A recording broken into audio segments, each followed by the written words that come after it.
Good Monday morning, everyone. So, this Wednesday, we celebrate the feast of Our Lady Undoer of Knots. I talked about that in my bulletin article this weekend.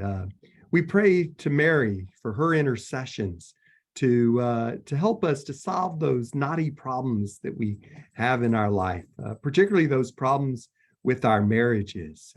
Pope Francis has introduced this devotion to Mary under the title of Our Lady Undoer of Knots to the world.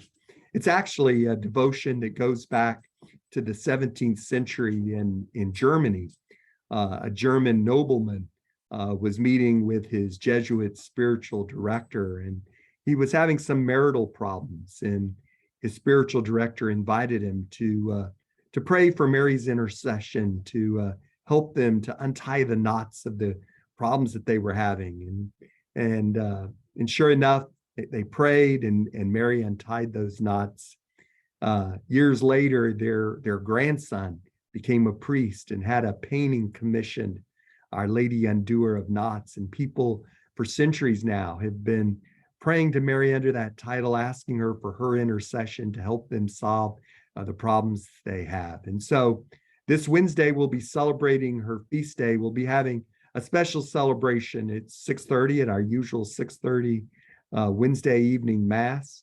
We'll dedicate a little shrine to Mary Undoer of Knots, where people can put up their intercessions, asking Mary for her prayers to help them solve their untie their knots that are in their relationships and their problems that they face in their life. And then at 7:30, Deacon Pat Kearns will be giving a little talk, talking about happy and healthy marriages. It's the small things. And so we hope you can join us here as we celebrate the feast of Our Lady Undoer of Knots. So join us. Hope you have a good week, and we'll talk to you at the end of the week. Okay, bye, everyone.